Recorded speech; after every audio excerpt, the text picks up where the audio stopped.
This is the end of the year, my friends. Welcome back to the Eco Christian Podcast. I'm your host, Caleb Craig Haynes, and we're exploring what it means to be Christian on planet Earth as we have been. And today, co-hosting with me, the one and only Makayla Johnson is back. And for the end of this year, 2023, today we're having a chat with the president of Interfaith Power and Light, Reverend Susan Hendershot. And we're taking a sober look at what just transpired at the United Nations Conference on Climate Change in Dubai and what it has to do with your local faith body. So let's do it. Okay, friends, welcome back to the Eco Christian Podcast.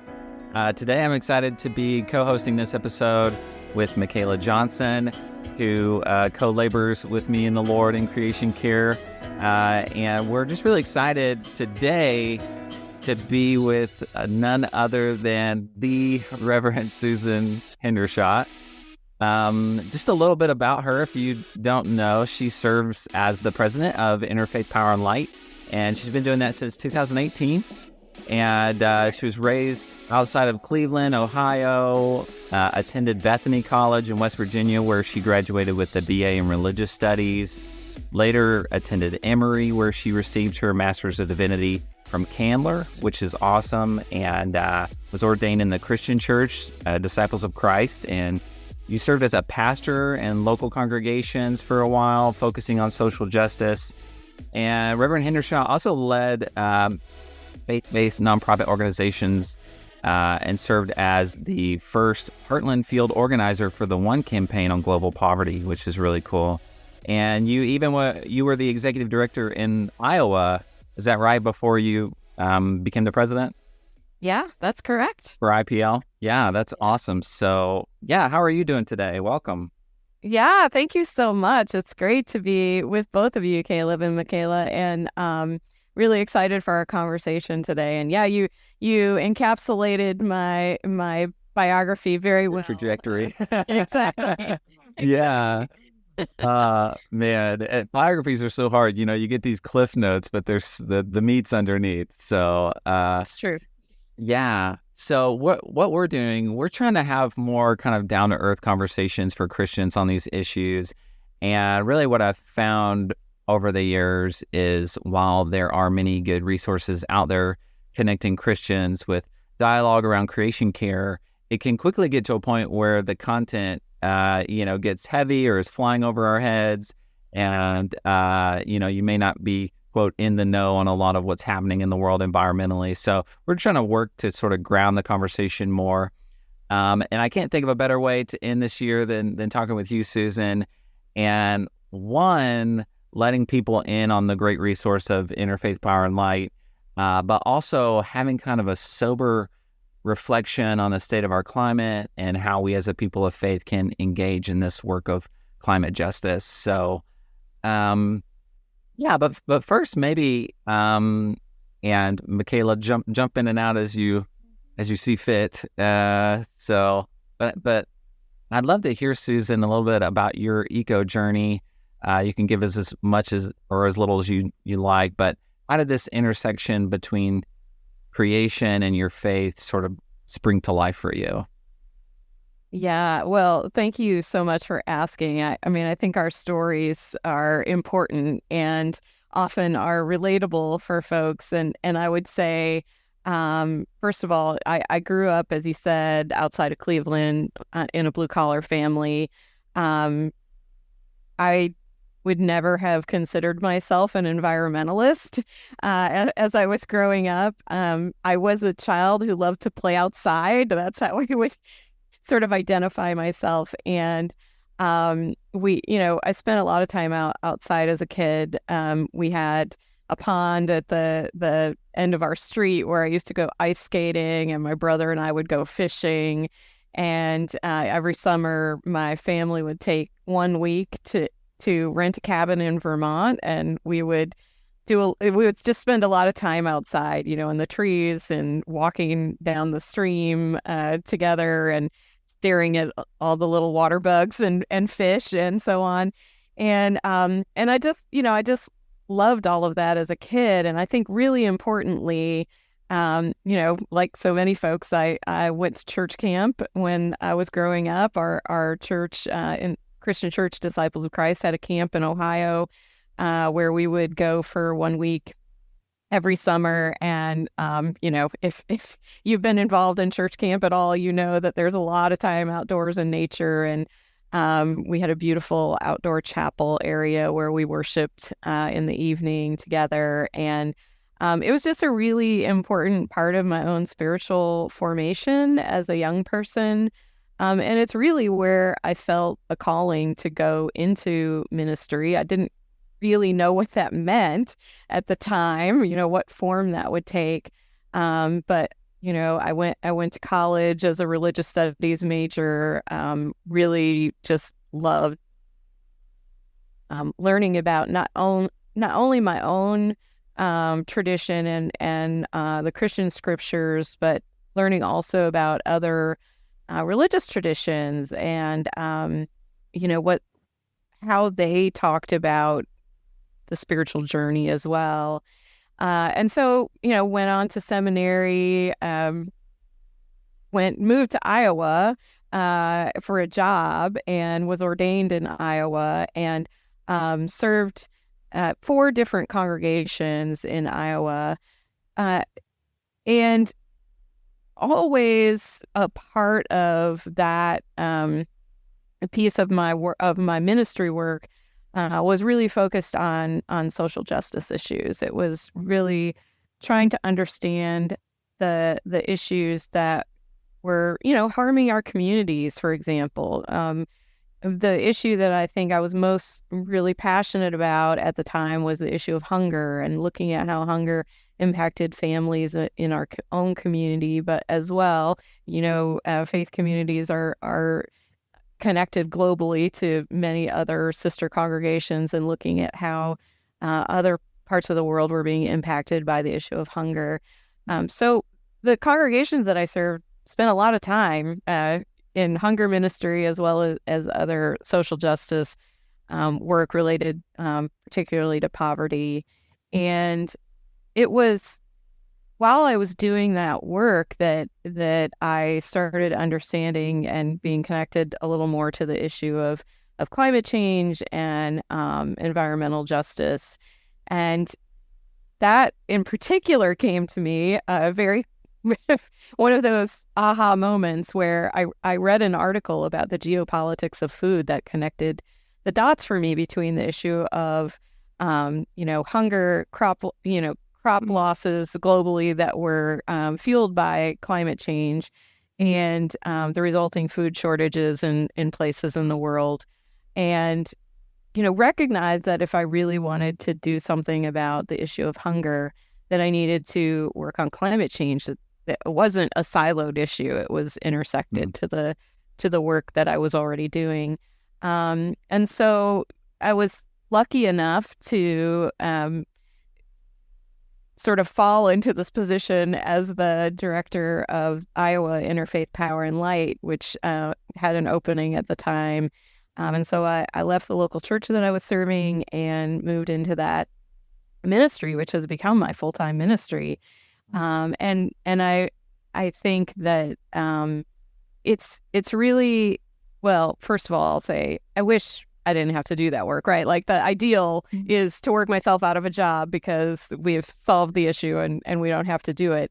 But I think for me, the connection between being able to work on climate, ecology, environmental justice, and to do it within a faith-based organization has been an incredible opportunity because I've always felt that every social issue that we've ever had to address, we've been able to move forward because of the work of people of faith. So you can look at women's rights, you can look at civil rights movement, so many movements across the U.S. and globally, and they've been led by people of faith. And so I think that our work is really key to solving this issue. So good. Yeah, thank you for sharing that. It's no small task to consolidate a journey like that. So you probably had some practice. But yeah, I love how so many of our stories begins with that curiosity as a kid in the natural world, and then as we grow, like there's so much opportunity to connect these dots. It seems infinitely, but so I do want to get into sort of like what happened in the UN, the climate conference, and all that. But I want to make sure that our listeners get a chance to I'd like to sit here for a minute because I think you're raising some really interesting points, and especially sort of as you direct our president of IPL, which if our listeners don't know, it's Interfaith Power and Light. And while it may sound like an electric company, it's actually one of my favorite creation care organizations to share with people about, because I love what you guys are up to, because it reminds me of the real work, I guess, on the ground locally, and I know that you guys have state chapters, and I think, is it all 50 states now?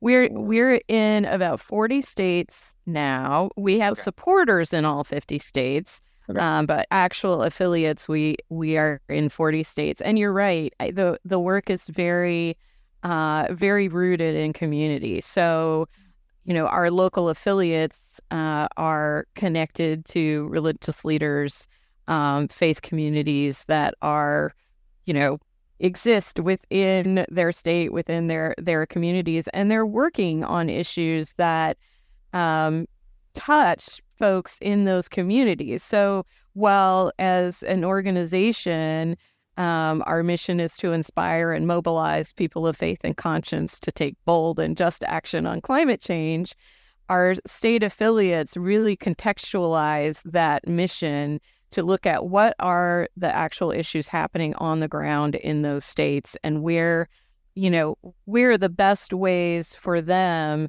to advocate for change. So it might be, for example, in some communities, it's around oil and gas infrastructure, like in our New Mexico affiliate. They're very actively working on that issue. In Georgia, they're working to protect the Okefenokee. So, looking at like what are the things that are touching people in those communities. And I think that's one of the real strengths about Interfaith Power and Light is we have both this very firm grassroots presence across the country, and then we also do work at the national level on federal policy advocacy.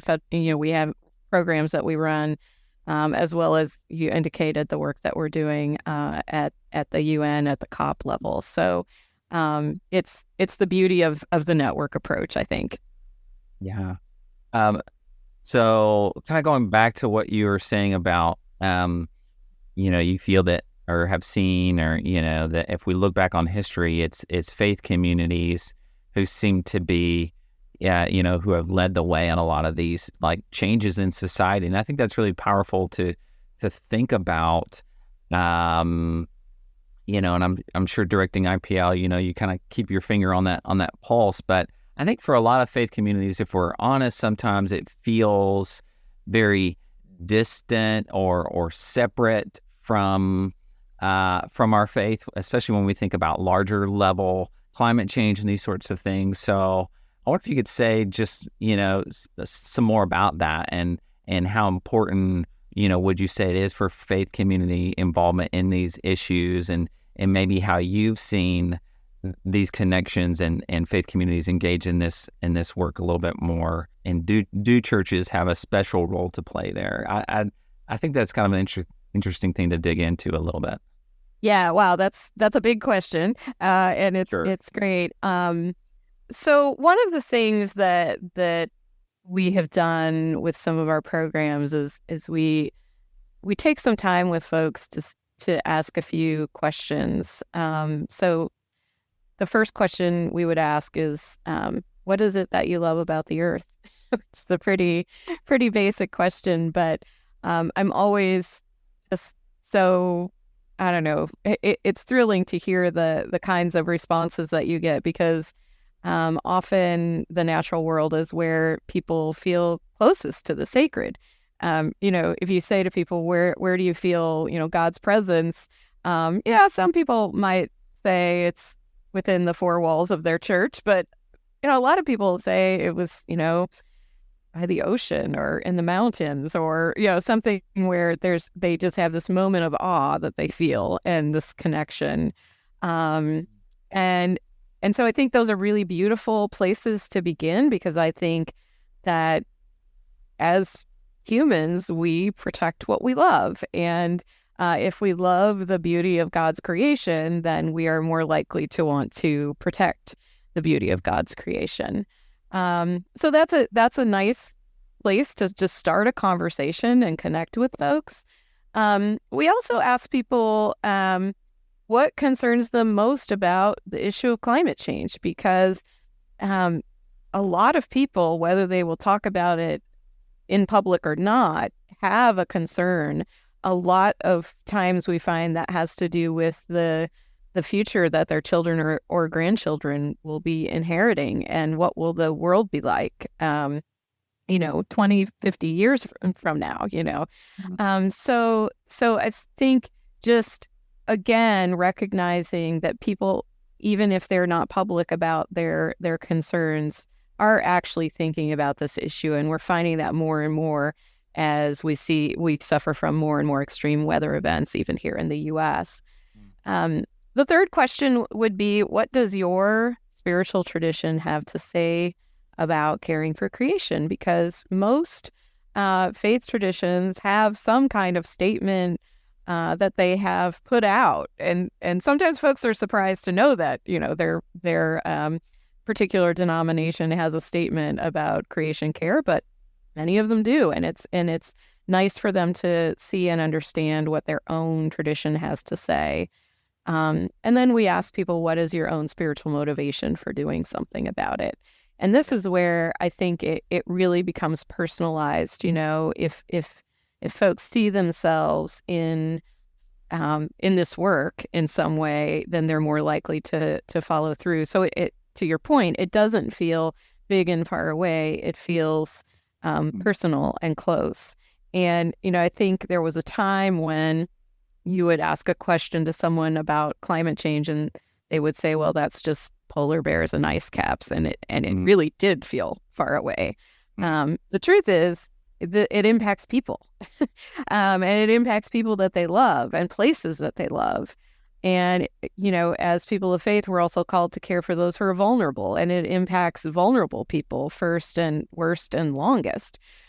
So oftentimes these are ways to connect with people in a way that can personalize the issue for them and help them to see also that there are ways that they can have an impact. Because I think that's the other thing we see, is that when people feel like the issue is too big, that my little contribution isn't going to make a difference. And so why should I bother if tending my own garden is too small, right? Then sometimes we're prone to despair and throwing our arms up, and that bringing people into a place where they can see that it is the sort of combined total of our work together in community that makes the difference, then my personal contribution no longer seems small. It seems like a necessary part of the whole. Yeah, it's definitely. A very body of Christ kind of thing, right? Can't lose the pinkies and the kneecaps and the, all the parts of us. And I'm interested to hear if you've had any, off the top of your head, a hopeful conversation you've had. You mentioned, that you come from a blue-collar family. I also do, from a farm town. And so sometimes folks that I talk to are like, this isn't matter to me. I don't want to make these changes because I got to put food on the table. I still have to live and survive and take care of my family. And having a deeper conversation and nuanced conversation, getting to know people, you can connect dots that they may not have before and have some hopeful conversation about it. So is there anything that you can think of along those lines that you've just been encouraged by this kind of tough conversation we might have with people, but actually it came, something fruitful came from it? Yeah. Yeah, I love that question because it is really about relationships. It's about, so much of life is about building relationships. And, I've had conversations with faith leaders and, having been in that role in a local congregation myself, I understand the sense of overwhelm that faith leaders have a lot of the time. There's so many things competing for their attention, both within the congregation itself and then also, the issues that their communities are facing and so on. And I think that we have to start from a position of listening and understanding. I think to come in and preach to a group of religious leaders about why they should care about climate change is not the right approach, especially for a group of people who have so much on their plates already. But I think coming in and listening to the concerns that they have, what are the issues that their congregations are most focused on, what are their capacity, right? What are their capacity constraints for working on various things? Oftentimes what we can find is that a faith community is already very focused on one or two issues that impact their community. Like I said, my personal story is that it was hunger and poverty. And to be able to hear that, to be able to listen to a faith leader who says, well, my congregation is very focused on the issue of immigration. It's very close to our hearts. It impacts our community. This is what we have time for. And for us to be able to help them understand the intersection that the issue of immigration has with climate change and climate migration, can often open a door. It's not to say that they're going to put 100% of their effort into working on climate change, but they're going to more deeply understand some of the ways that climate change exacerbates the issue that they're already working on and already very passionate about. So I think coming in with a spirit of openness, coming in with a spirit of listening and understanding, can pave the way for a deeper understanding around how climate and environmental justice are already having an impact or exacerbating that existing passion of that community, is a really important way to build those relationships of trust. Yeah, the intersectionality is so important. If we can help people understand how our lives affect other people's lives and how this whole thing is just one big spider web, then that action piece might be a little easier for some folks to say, oh, this isn't a completely different issue. Don't touch. I don't have to say, no, I do this, not that. There's really just, it's all gray altogether. Right. Yeah. And we have, we're in a program called Cool Congregations, which I would encourage folks to look at. And we have a number of categories in Cool Congregations that we work specifically with congregations on. And so, one area, for example, is renewable energy. We're encouraging them to install solar and so on. We have a sacred grounds category where they look at how their land is used around their buildings, because we know actually faith communities own a lot of land, a lot of property. And so how we use our land is important. We also have, community inspiration categories where you're looking, at how is the work that we're doing inspiring our own faith community to take action, as well as how is it connecting to the wider community around us, whether that's other faith communities who are here close by, or, working. Oftentimes we need to work with local governments or local businesses to make change and inspire what's going on in our community for the better.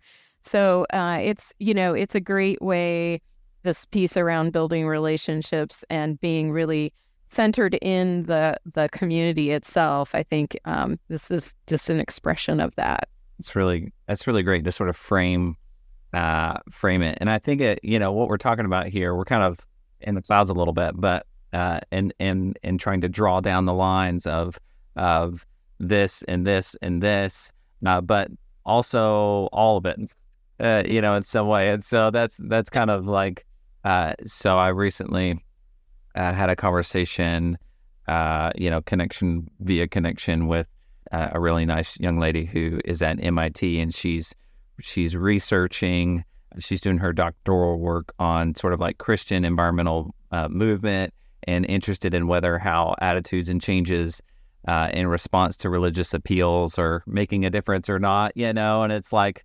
that's kind of a hard thing to quantify. That's kind of like, I don't know how you get data from that, but yet you do see, there is a movement, there is such a thing as like faith communities, like as you again said earlier, like are on the forefront leading the way of these changes over the arc of time. And it's and often it's later when we look back that we see these movements, maybe not necessarily as it's happening. But yeah, I'd love to sort of turn a corner for a second and talk a little bit about COP that just happened, and then again kind of double back to some maybe more practical steps. But already as we know, right, average world temperatures have risen about 1.1 to 1.2 degrees since the late 1800s, and scientists say the planet right now is on track to eclipse even perhaps the 1.5 degrees Celsius in the 2030s. And so they're saying now that this last summer in 2023 was the hottest on record. A new report found that the past 12 months were the hottest of the modern era. So COP28 just ended in Dubai, and it was the 28th United Nations gathering, basically, that seeks solutions for climate change. And world leaders and nations are present from countries all over the world. And because and I realize that sometimes I talk about COP as if everyone is nerding out on this stuff, like we are, but but often I think for the majority of us, we probably don't even know that it's going on every year in November. But you were there, that's right, in Dubai? I was there. This is my fourth COP that I've attended. So I started in 2019 in Madrid, and then of course 2020 we skipped, and then I was in Glasgow, and then Egypt last year, and Dubai this year. So yeah, nerding out on it. That's that's right. One way to put it, I guess. Yeah.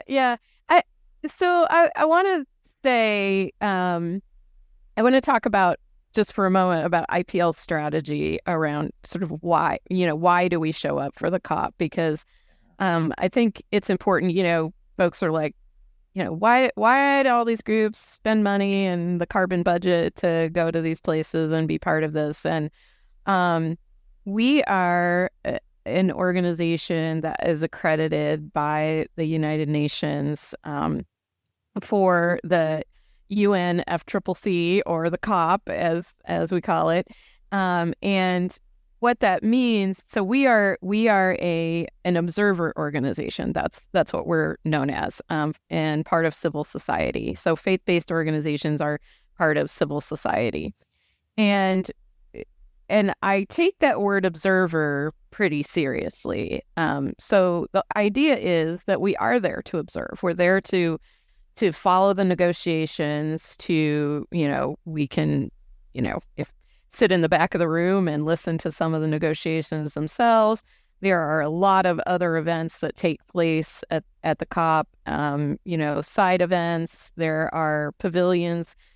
All different countries have pavilions where they do their own programming, including the U.S. And as well, this year, for the first time ever, there was a faith pavilion at a COP, which I think is a significant development. And there was programming within that faith pavilion from groups, something like 130 different organizations, 60 different sessions that took place during the 2 weeks.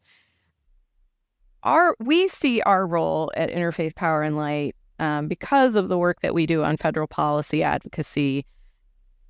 Part of what we're doing is we are looking to see what are the promises and words that the U.S. is using at the COP, and what needs to happen. So, our negotiators in the U.S. can't make promises in the global arena that we can't deliver on at home. And we know that some of that has to happen through Congress. It has to happen through federal agencies and rulemaking, for example. So we're there in part to see what are the levers that we need to pull at home in order to ensure that we are as ambitious as possible in our goals and our promises at the global level. So it's important to note that a lot of what we see our role as at the COP is still holding the U.S. accountable for what we're saying and what we're doing and how we're partnering with other nations and so on. But another thing that we're doing that I think is really the most important role that faith communities play at the COP is that we provide a moral voice in the negotiations. And we are speaking about the role of faith communities. What is the work that faith communities are already doing?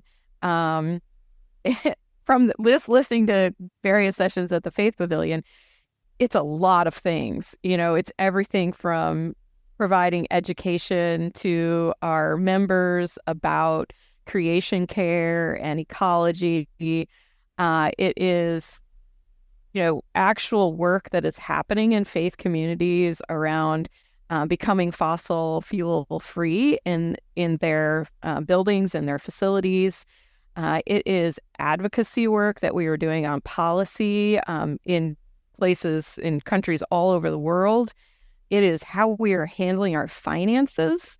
What do we do with our money? The ways that we use our money are, moral and ethical, we hope, ways. And how are we advancing that by sort of disinvesting in fossil fuels, for example? So I think it's really important. I don't think that we can just underestimate the value of the faith voice at the COP, especially when we think that 85% of the world's population subscribes to some kind of spiritual or religious tradition. So whether our negotiators are cognizant of it or not, their values, the spiritual and religious values that they adhere to, we hope are influencing the ways that they are able to negotiate in good faith in the global arena. So again, I just think it's incredibly important for all kinds of ways. One, because we're already modeling behavior, but two, because we have to acknowledge that our values play a significant role in the outcomes of any of these negotiations. Yeah. So this was going back to the Faith Pavilion. Was this the first time that has happened? Just wrapping my mind around it. This was kind of like a conference within the conference in a way, where there was sort of some talks and sharing of stories between all these different faith entities that were all there together at COP. Right. Yeah. I mean, if you've never been to a COP, I would just say, prepare to be completely overwhelmed when you do go, because there is concurrent programming going on in so many spaces. As I said, like there's a U.S. center where there's programming going on. Most of the world's countries have pavilions there where they are doing programs or panel discussions, keynote speeches, and so on. And the negotiations are happening at the same time. And closed door meetings are happening that, we can't get into some of those spaces. Briefings are happening, press conferences are happening. So all of this is going on at the same time. And the trick is to try to figure out, going into it, what are your priorities? Like, what are my priorities? What are the things I most need to attend and be present for? And then prioritizing those things. And then as there's time, attending and listening in on some of the other sessions. So yeah, this was the first time there was a Faith Pavilion. So this is the 28th convening. And so it took 28 times before we had a Faith Pavilion. But I think our hope is that it will not be the last time that this will be an important part of future convenings. Yeah, absolutely. And I'm curious to see how that push and pull, because as you've named, right, like 85% of the world at least adheres to religious spiritual tradition, and so it's already there. And I think to have something like the Faith Pavilion embodied in that space, I'm sure is very critical to addressing the thing underneath the thing, which is the gift, which is the gift of your presence there, and that sort of thing, right? And what it means to address this as Christians, right? What does it mean to that we actually name some things like greed, avarice, and we call that there's some. We even say that there are some actions that we would say are not good, but actually are evil in the world. And what would it, what does that mean? Sort of the more, like you said, the moral code of it. So, yeah. I think it's important to note that there are those who would say that we're just out worshiping the trees, right? Like we're not worshiping God, we're worshiping the trees. But I think that's really, I think that's a false statement to make. The reality and what I feel from folks, across religious traditions that I have spoken to in this work is, that the creation is a reflection of the Creator, and that in fact by protecting the God's creation, we are in fact honoring the Creator, and that we can't claim to love God and desecrate God's creation, God's gift to us. And so I want to push us to sort of think beyond that idea that, we're worshiping the trees and the rocks and the oceans, and instead to consider it as, we're safeguarding a gift that we've been given for those who are coming after us. And I think that's a really a much more compelling reason to do this work. What were some of those things that you prioritized at this COP? What were the things that you were either excited to sit in on and hear about, or things you were antsy to hear, how it was going to shake out? Yeah. Well, there's sort of two big things that were happening at the COP this year. I mean, there were lots of things happening, but two big things. The first was what was called the Loss and Damage Fund. And for folks who aren't familiar with that, this has been a fund that for decades has been under conversation to set up a fund that would essentially provide resources and funding to communities that are already vulnerable to climate impacts. And so thinking about when we think about loss and damage, we're thinking about some of the tangible losses like loss of employment or loss of buildings, homes, businesses. But there's also a sense in which there are intangible losses. And so one of the things we can think of is, loss of culture. So we think about island nations that are very vulnerable to rising seawater, and some of which are making planned moves to other places to escape the rising seawater. But of course, along with that comes the loss of their local culture that they've had in that place since time immemorial. So it's been a really important conversation because we know that we do want to mitigate. We want to reduce the amount of carbon emissions and greenhouse gas emissions in the atmosphere. But we also need to be realistic that folks are already being impacted. And so in the church, I think we think of this as, in some ways, this is charity versus justice. This is providing monetary resources to compensate folks and communities for those losses.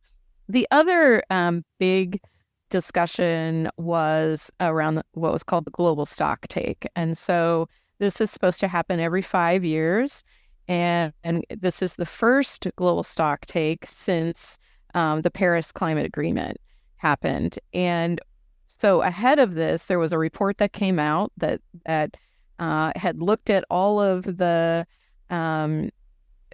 plans that what are called the national determined contributions, or the plans that nations have put together in order to lower their own country emissions, and then compare that to where we need to be in order to keep to that 1.5 degrees Celsius mark that you mentioned earlier, Caleb. And what it found was there was a gap between where we are and what the pledges have been and where we need to be to hold to the 1.5 degrees.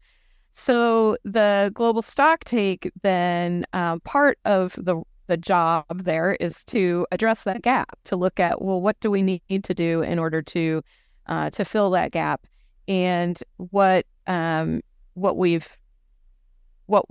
came out of that, which was a sort of hard fought battle around language, was that we need to look at transitioning away from fossil fuels.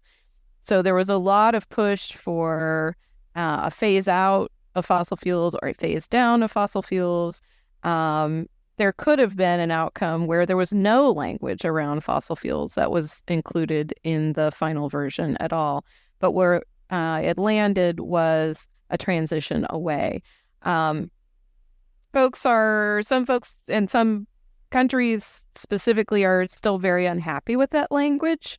And yet at the same time, we also recognize it's the first time that fossil fuels have been recognized in that way in any anything coming out of a COP. So it's significant for that reason, and I think it also sends a signal that fossil fuels are really on their way out, and that we need to prepare for that adequately. And so the next step is to look at what a just and equitable transition away from fossil fuels means and looks like. So that's really where we are now.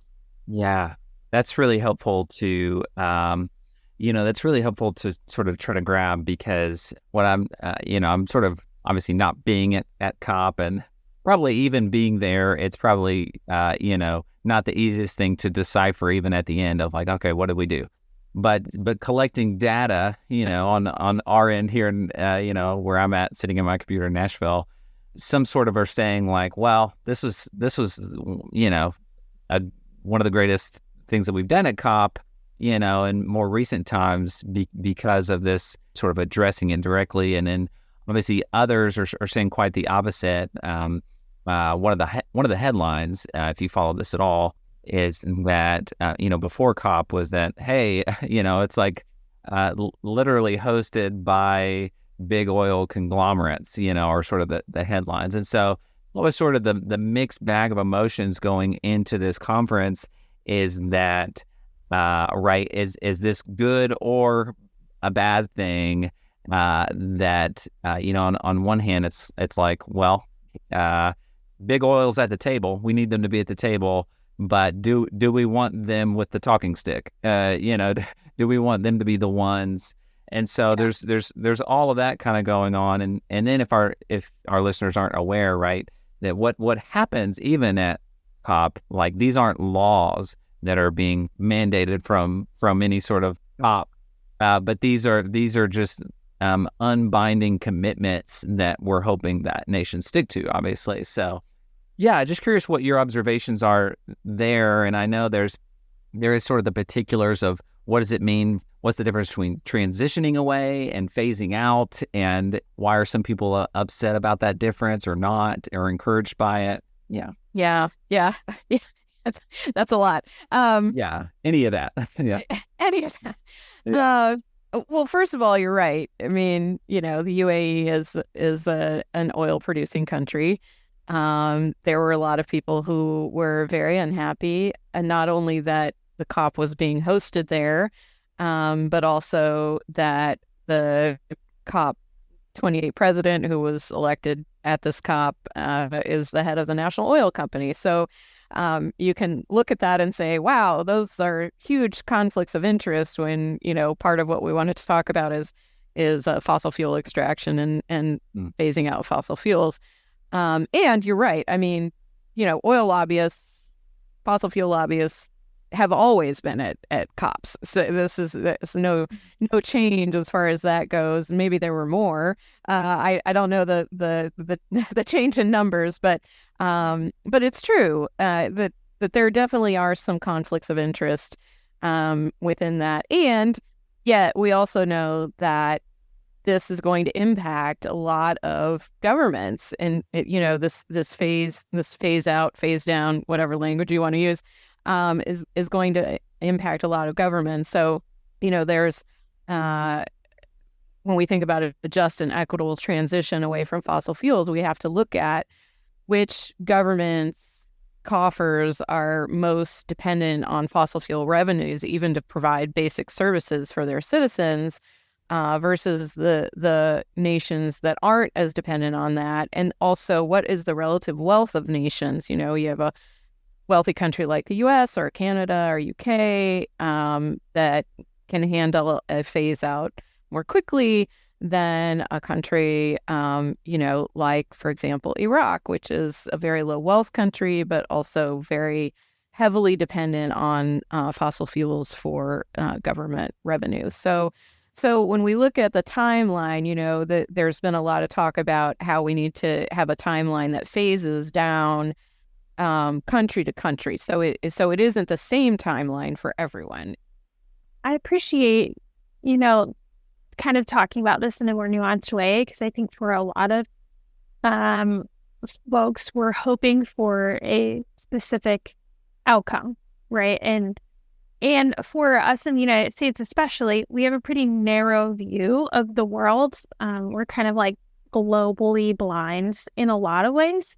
And so by coming to the table with people from all over the place and saying, like, this is what is realistic for this part of the world, this is what is realistic for this part of the world, and finding ways to collaborate and transition together and maybe like support, is it beneficial for us to say to a country who's more dependent on fossil fuels for their citizens' basic needs to say, you need to switch right now, because then we're creating suffering for citizens, which isn't what we want either. So by understanding that this conversation is way more nuanced than any of us are prepared to really sort of iron out, we can have some empathy and some grace, as much as this is a very important issue and we need to have some action quickly. I think if we lose sight of the humanhood, of people all over the place, and we're saying these actions need to happen before the care for humans and the planet combined. But if we're actively harming people, we're not going to bring everyone along. We can't like race forward and leave people. We all have to hold hands together and walk, in some way. And that just isn't easy to figure out and I'm sure you going to 4 of these have got to see, great transitions throughout the years, but also some really hard and frustrating things. But I'm thankful that we have space that we can at least all come to the table and be like, okay, what do we need to do? Yeah. And I would say that that's true also in the US, right? Like, I mean, we're also in a fossil fuel producing country. Like, let's just name it as it is, right? And our scriptures very clearly say that we have to take the log out of our own eye before we take the speck out of our neighbors. So even when we're thinking about the transition away from fossil fuels in the US, we have to be really cognizant of the fact that this impacts people, like you said, people who have helped to build this country and whose jobs are at risk of going away. And we have to be mindful of how to create a just transition for those workers as well. That's great. Yeah, I guess maybe, we'll try to land the plane here, but I think often we think about, these big conferences with world leaders as, the ultimate spot. And it's kind of what we're talking about, I guess, where quote unquote things get done. But obviously that isn't the whole story, and these leaders are doing their parts, but often again it's like it feels in the clouds, right? And it's kind of what we're talking about is the real work often gets done at the grassroots level, kind of where the gospel grows. And and you kind of mentioned this a little bit earlier, but I'd love for listeners to who have maybe never heard of IPL, or maybe they only, know a little bit of ways that they can get involved and connect with you guys, and some practical steps that they could take. I know you mentioned the cool congregations. Is that right? Yeah. So a couple of things. I mean, first of all, I would say to folks, you can go on our website and you can look to see if there's an affiliate in your state. 40 out of 50 there is. So you're going to find a way to connect. And it's important to do so because they're the folks who really know the context of what's going on in your state or in your community, and can be very helpful with even practical tips. Like if you're trying to install solar in your congregation, they can help you with that information. So Cool Congregations is a program that has been essentially with IPL from the beginning. We work directly with faith communities to teach them how to lower their energy use with very practical steps. And we run this Cool Congregations Challenge every year where, faith communities can submit a project that they're working on, and we have outside judges who look at all of the entries.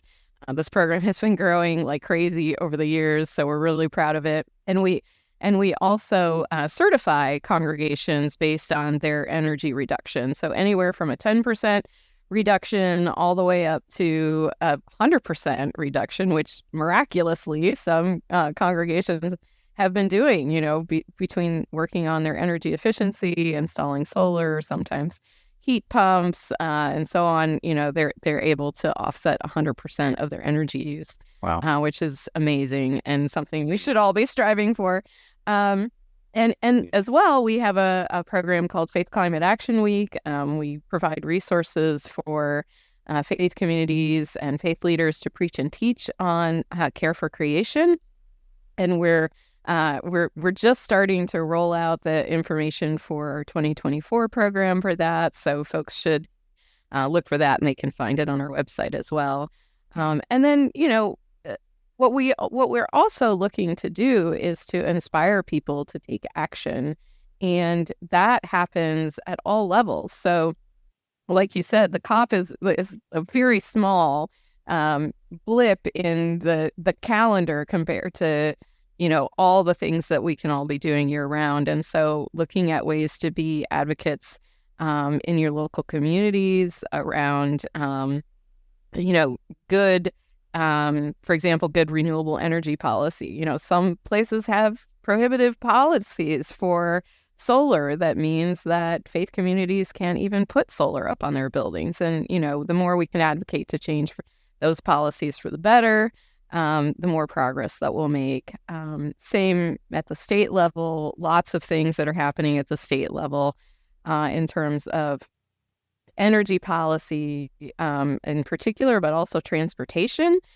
Really important to advocate for walkable, bikeable cities, lower the amount of driving that we're doing. If you are driving, transitioning to electric vehicles is a good option. Advocate for public transportation, all good policies, because transportation actually makes up about a third of our carbon emissions, and people don't always realize that. They think it's just about energy, and it's definitely not. And then also the federal policy work is really important. Some of the work that IPL has been doing, for example, for many years has been around clean cars. We want better fuel efficiency standards. It actually saves families money at the pump when they are using combustion engines, gas-powered vehicles, but also looking for good transportation policy federally, looking to advance rules around cleaning up power plants, existing power plants, and also advocating for the implementation of the funds from the Inflation Reduction Act, which actually benefit.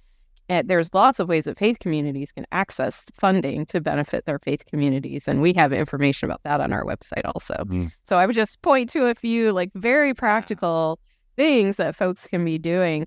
But I think, frankly, between us, the most important thing that people can do to act on climate change is to talk about it, because we know that the more that this conversation arises from trusted messengers, could be you talking to your friends, talking to family members, talking within your faith community, the more people actually recognize that it's safe to have this conversation and it's important to do so. So we just want people to talk about it.